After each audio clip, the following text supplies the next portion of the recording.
yung 11. Naiwan lang si Sebastian doon. Anong resulta ng grenade throwing na yan? Bakit may nagpasabog ng grenade? Kayo nga muna tanongin ko, anong balita-balita dyan? Arile, ikaw muna, anong version mo? Bakit sino nagpasabog ng granada doon? Your Honor, there are so many versions on the particular throwing of that grenade. One is the enemy of JB, and one issue, Your Honor, is about JB na parang siya rin na may kagagawan. That's the two version, Your Honor. Okay, yung first version, kalaban ni JB. So, yung mga naalis na 11. Yes, Your Honor. Yung pangalawang version or teorya, si JB. Bakit magpapasabog si JB ng granada doon? Anong kanyang motibo? Nasa proseso ng investigation, Your Honor. Yun ho ang info na nakuha ko po, nakalap ko sa Bilibid, Your Honor. Okay, si Durano, ano naman ang narinig mo doon? O ano naman ang pagkaalam mo tungkol doon sa pagka... Dahil baka may relasyon ito na inalis yung 11, naiwan si Sebastian. Ngayon, sumabog, nung kami, when we came there, Tagalog ko na para sa mga, nung pumunta kami doon, siyempre hindi namin nakikita mabuti. Basta alam namin, pinapakita nyo, Frank, yung accomplishments nyo, ito yung nagawa nyo. Pero hindi namin nakikita yung bigger picture na yun, inalis pala yung 11 kasi ang lumalabas po ngayon dito na nakikita ng marami. Naalis yung 11, naiwan si Sebastian para masolo niya yung racket doon. At ang masama nga dyan, December 14, ilang buwan na solo niya doon, 8 buwan, di ba? 8 na buwan. Hanggang kailan ba bumalik? O kailan binalik yung 11 sa Bilibid? After 8 months. O kung 8 months, di ba, Agosto na yon. September, filing of candidacy nga, October ng 2015. So parang, yun na nga yung lumalabas, nagkaroon ng fund generation during this time. Yun ang testimony dito. Although, yun ang testimony. Titingnan natin mabuti. So, ano naman what was your finding as to the grenade throwing incident? Dahil after that, we went to another visit to camp, yung Magsaysay, Fort Magsaysay, kung saan tayo maglilipat ng jail. Pumunta tayo doon. A month or 2 after that. But I failed to already follow up the final result of that grenade throwing. Ano ang naging final result of the investigation? The investigation, Your Honor, was given to the NBI. Support na lang yung view ko doon. Do you know the findings? I think there were some inmates na suspect na kinuha dyan, Your Honor. Because, yan mo po, and Frank, kayo po sa jail, ang nakikita natin ngayon dito is, alam niyo naman, in the United States of America, nangyari pa yung mafia, di ba? Syndicated crime. Na sa lugar, New York na ito, New Jersey, sila hari-hari doon. Pati yung mga pulis, nagbubulagan dahil natatakot lahat sila. Lalo na sa kulungan. And when we went there, you and I agreed na ang hirap, ano mas mahirap na trabaho mo, yung regional director ng pulis o doon sa kulungan? Sa kulungan, Your Honor. In fact, bakit ka nga ba nag-resign, Frank? Nasa statement mo, but I just Apo. want to hear from you. On the night po ng December 15, 2014, sa media at sa public, kami na yung perceived to have been sleeping on our job. Ganun po yung lumabas sa media, and we were caught flat-footed during the raid. And Raid ng yung December. raid po, yung December 15, Oh, did you resign ba? nung gabi na yun, sir, That same night of the same night, I resigned because of that. December 15? Yes, Your Honor. Nung pumunta kami ng January 13, you were still there. I was, yes, ganito po yun, Your Honor. I called up the secretary. Sabi ko, ma'am, on December, nung gabi na yun, I called up and sabi ko, ma'am, mukhang iba po yung balita. Parang hindi na ho kami kasama.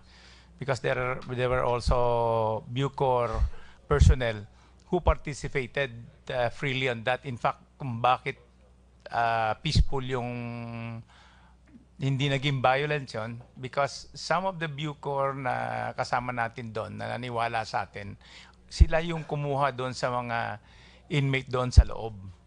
So that nakuha yun. Well, anyway, do not go Yes, into sir. the Opo. nitty. Bakit? So, nag-resign ka? So I resigned because Nandun ka- we oh. felt frustrated and abandoned. Hindi tinanggap yung resignation mo.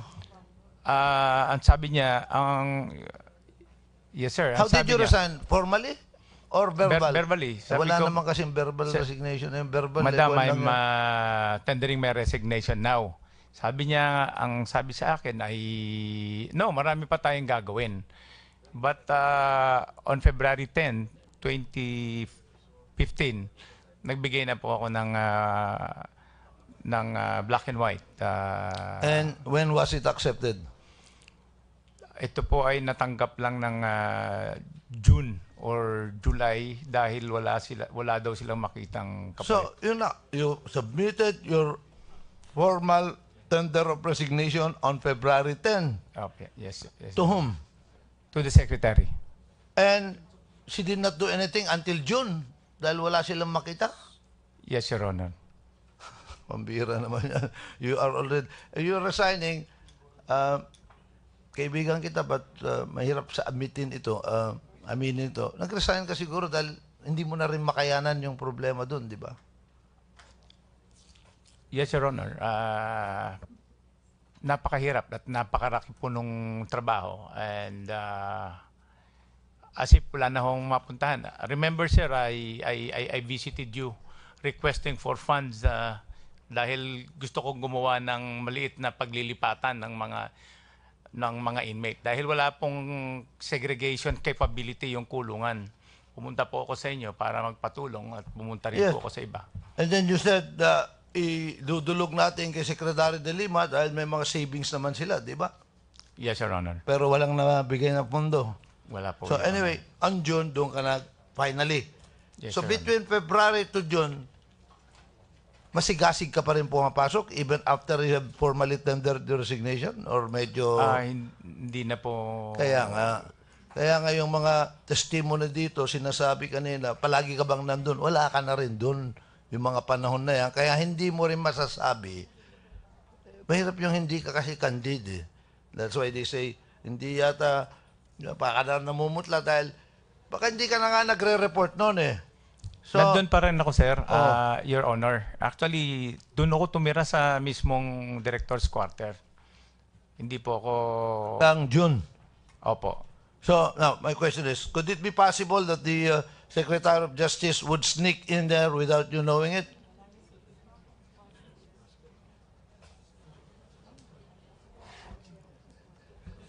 Posible ho siguro kung makikita siya. Pero Very clear na nga yan dahil ang dami nga napapasok doon na hindi mo nalalaman eh. Yung pa kayang, di ba? Katulad nga yung mga, are you saying na alam mo yung mga pumasok na mga beer? Cases of beer? no, Your Honor. Oh, mga ilang truckloads, mga party, babae doon. So, I sympathize with you but along the way, nangyayari yan eh. Yung medyo nalulunod ka na rin sa pressure of work, you get burned out, and you lose focus of your job, and I sympathize with you. Kaya ngayon, yan ang dapat natin i-address. One of the measures that we're looking at is the amendment of the law on dangerous drugs kasi ipinagbabawal yung under the law kasi bawal yung plea bargaining of drug cases. Mabuti na rin. In fact, I was talking to the Justice of the Supreme Court nung nandun tayo, ni Secretary of Justice last Monday.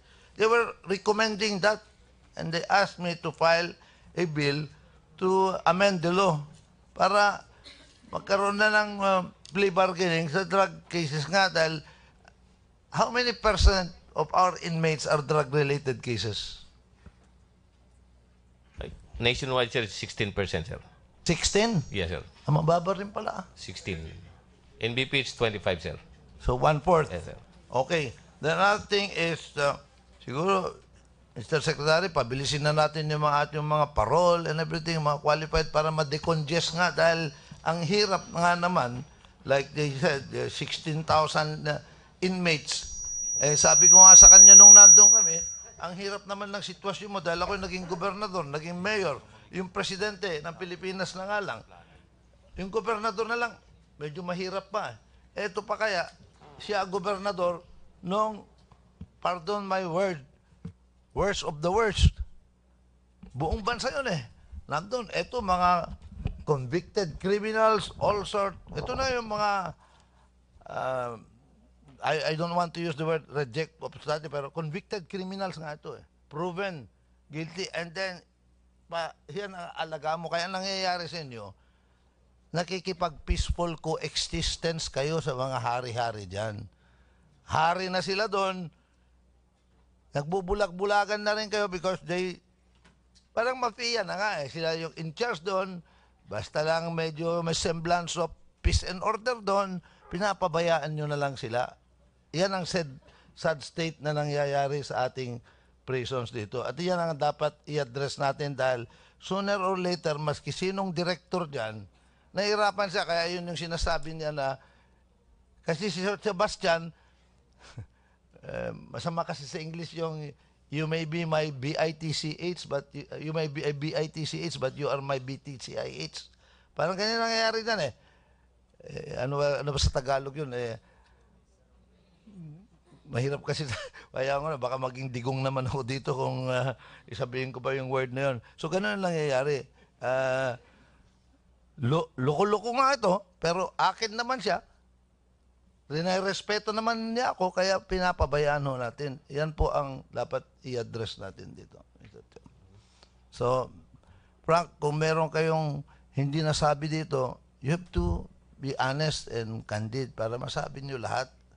Kayo rin mga kasama dito, mahirap naman yung nagsasalita tayo ng hindi totoo dito dahil honor ng ibang tao itong pinag-uusapan natin dito. So kami nakikiusap sa inyo, nanumpa kayo, pwede pong magbago. Kung kayo nagkamali o may sinasabi kayong mali, sabihin lang po ninyo, wala pong deadline ang katotohanan. Yan lamang po ang aking ultimong salita. Thank you, Mr. Chairman. Thank you very much, the Honorable Majority Floor Leader, for the very substantial and good submission of what had happened in the last 3 days. Now, there are no more interpellators, and it's already 9:45, so more than 12 hours. So the chair will now entertain any motion to suspend. Mr. Chair, may At 9:30 in the morning, Monday of October 10, 9 in the morning, Mr. 9 o'clock. The chair hereby declares the hearing suspended until 9 o'clock in the morning for the executive session. 9 o'clock, we had approved. Yeah. October 10, 2016. Thank you.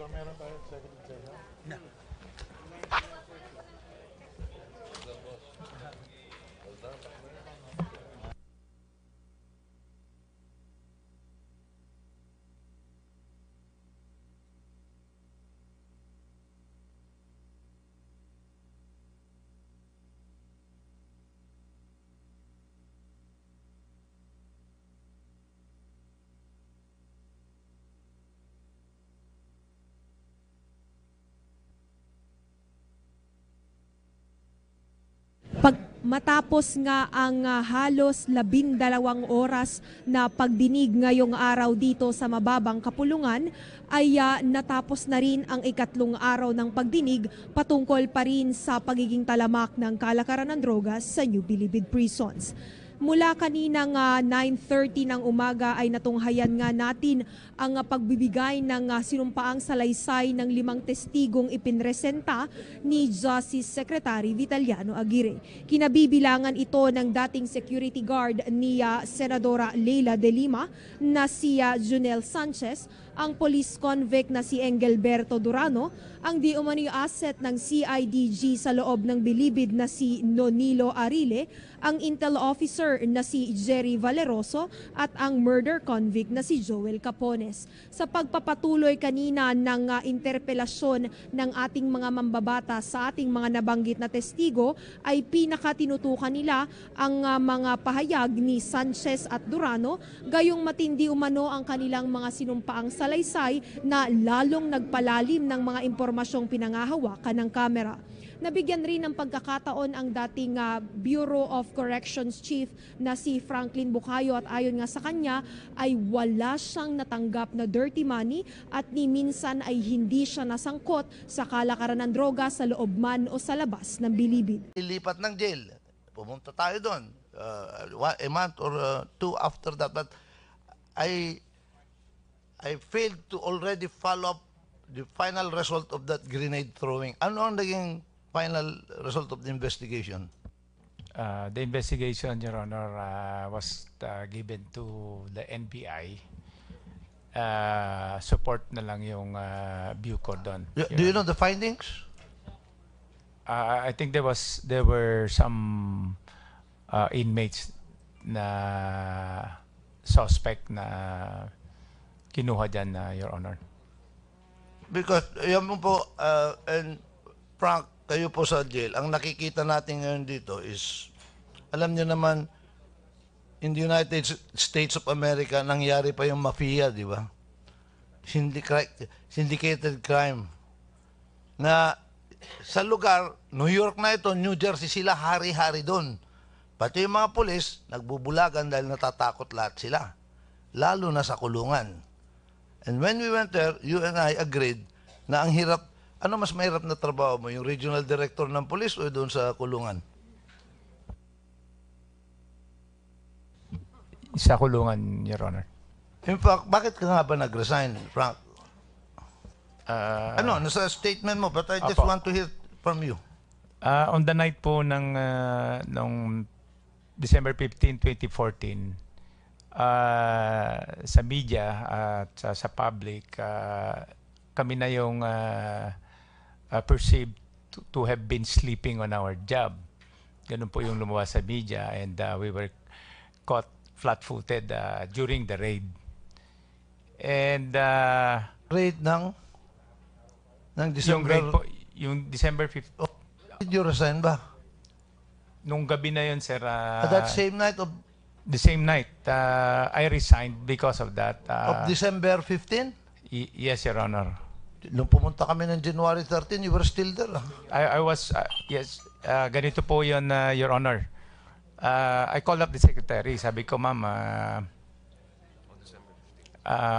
on December, nung gabi na yun, I called up and sabi ko, ma'am, mukhang iba po yung balita. Parang hindi na ho kami kasama.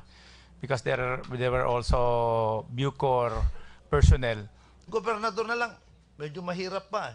Eto pa kaya, siya gobernador nung, pardon my word, worst of the worst.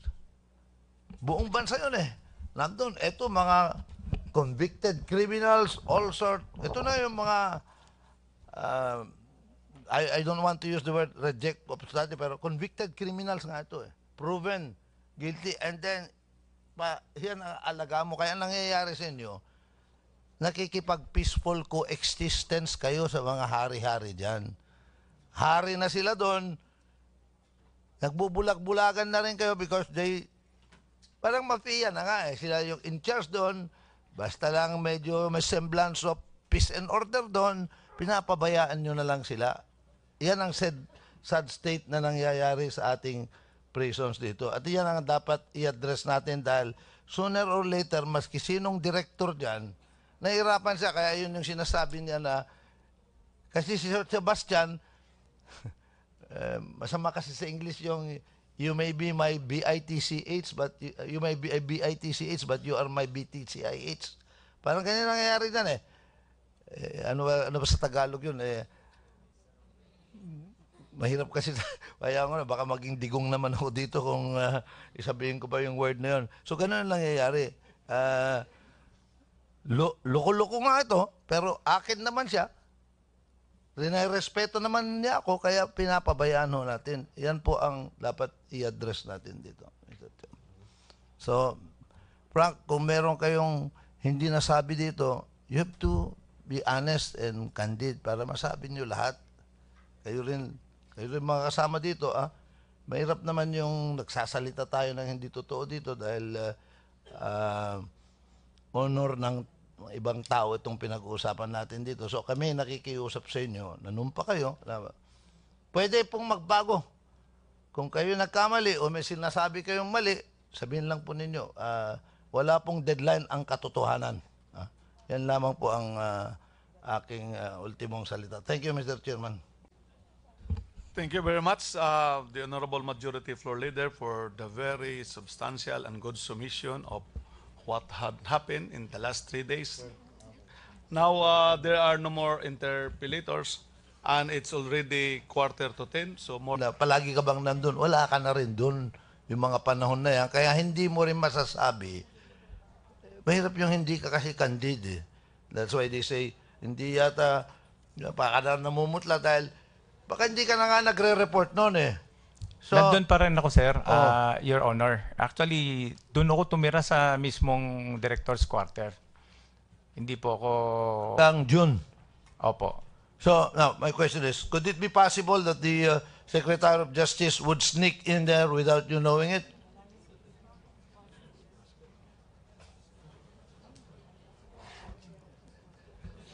Posible ho siguro kung makikita siya. Pero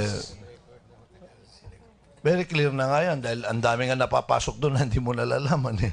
Yung pa kayang, di ba? Katulad nga yung mga, are you saying na alam mo yung mga pumasok na mga beer? Cases of beer? no, Your Honor. Oh, mga truckloads, mga party, babae doon. So, I sympathize with you but along the way, nangyayari yan eh. Yung medyo nalulunod ka na rin sa pressure of work, you get burned out, and you lose focus of your job, and I sympathize with you. Kaya ngayon, yan ang dapat natin i-address. One of the measures that we're looking at is the amendment of the law on dangerous drugs kasi ipinagbabawal yung, under the law kasi bawal yung plea bargaining of drug cases. Mabuti na rin. In fact, I was talking to the Justice of the Supreme Court nung nandun tayo, ni Secretary of Justice last Monday. They were recommending that and they asked me to file a bill to amend the law para magkaroon na ng plea bargaining sa drug cases nga dahil how many percent of our inmates are drug-related cases? Nationwide, sir, 16%, sir. 16? Yes, sir. Mababa rin pala. 16. NBP, it's 25, sir. So 1/4. Yes, sir. Okay. The another thing is, siguro, Mr. Secretary, pabilisin na natin yung ating mga parole and everything, mga qualified para ma-decongest nga dahil ang hirap nga naman, like they said, 16,000 inmates. Eh, sabi ko nga sa kanya nung nandun kami, ang hirap naman ng sitwasyon mo dahil ako naging gobernador, naging mayor, yung presidente ng Pilipinas na nga lang. Who participated freely on that. In fact, kung bakit peaceful yung hindi naging violent yun, because some of the Bucor na kasama natin doon, na naniwala sa atin, sila yung kumuha doon sa mga inmate doon sa loob. So that, nakuha yun. Well, anyway, do not go yes, into yes. the Opo. nitty. Bakit? So nag-resign ka? So I resigned because we felt frustrated and abandoned. Hindi tinanggap yung resignation mo? Ang sabi niya, yes sir. How ang did sabi you niya, resign? Formally? Or verbal? verbally. Sabi Wala ko, naman kasing verbal resignation. Yung verbal, Madam, level I'm lang yan. tendering my resignation now. Sabi niya, ang sabi sa akin ay, no, marami pa tayong gagawin. But on February 10, 2015, nagbigay na po ako ng black and white. And when was it accepted? Ito po ay natanggap lang ng June or July dahil wala daw silang makitang kapalit. So, yun na. You submitted your formal tender of resignation on February 10. Okay, yes, yes. To whom? To the secretary. And she did not do anything until June dahil wala silang makita. Yes, Your Honor. Pambira naman yan. You're resigning. Kaibigan kita, but mahirap sa aminin ito. Nag-resign ka siguro dahil hindi mo na rin makayanan yung problema doon, di ba? Yes, Your Honor. Napakahirap at napakaraki po nung trabaho. And as if wala na akong mapuntahan. Remember, sir, I visited you requesting for funds dahil gusto kong gumawa ng maliit na paglilipatan ng mga inmate. Dahil wala pong segregation capability yung kulungan. Pumunta po ako sa inyo para magpatulong at pumunta rin Yes. po ako sa iba. And then you said, idudulog natin kay Secretary de Lima dahil may mga savings naman sila, di ba? Yes, Your Honor. Pero walang nabigay na pondo. Wala po. So Your anyway, on June, doon ka na finally. Yes, So Your between February to June, masigasig ka pa rin pumapasok even after you have formally tendered the resignation? Or medyo... Hindi na po. Kaya nga yung mga testimony dito, sinasabi kanina, yung 11, naiwan lang si Sebastian doon. Anong resulta ng grenade throwing na yan? Bakit may nagpasabog ng grenade? Kayo nga muna tanongin ko, anong balita-balita dyan? Arile, ikaw muna, anong version mo? Bakit sino nagpasabog ng granada doon? Your Honor, there are so many versions on the particular throwing of that grenade. One is the enemy of JB, and one issue, Your Honor, is about JB na parang siya rin na may kagagawan. That's the two version, Your Honor. Okay, yung first version, kalaban ni JB. So yung mga naalis na 11. Yes, Your Honor. Yung pangalawang version or teorya, si JB. Bakit magpapasabog si JB ng granada doon? Anong kanyang motibo? Nasa proseso ng investigation, Your Honor. Yun ho ang info na nakuha ko po, nakalap ko sa Bilibid, Your Honor. Okay, si Durano, ano naman ang narinig mo doon? O ano naman ang pagkaalam mo tungkol doon sa Dahil baka may relasyon ito na inalis yung 11, naiwan si Sebastian. Ngayon, sumabog, when we came there, Tagalog ko na para sa mga, nung pumunta kami doon, siyempre hindi namin nakikita mabuti. Basta alam namin, pinapakita nyo, Frank, yung accomplishments nyo. Ito yung nagawa nyo. Pero hindi namin nakikita yung bigger picture na yun, inalis pala yung 11 kasi ang lumalabas po ngayon dito na nakikita ng marami. Naalis yung 11 naiwan si Sebastian para masolo niya yung racket doon. At ang masama nga dyan, December 14, ilang buwan na solo niya doon? 8 buwan, di ba? 8, 9 na buwan. Hanggang kailan ba bumalik? O kailan binalik yung 11 sa Bilibid? After 8 months. O kung 8 months, di ba, Agosto na yun. September, filing of candidacy nga, October ng 2015. So parang, yun na nga yung lumalabas, nagkaroon ng fund generation during this time. Yun ang testimony dito. Although, yun ang testimony. Titingnan natin mabuti. So, ano naman what was your finding as to the grenade throwing incident? Dahil after that, we went to another visit to camp, yung Magsaysay, Fort Magsaysay, kung saan tayo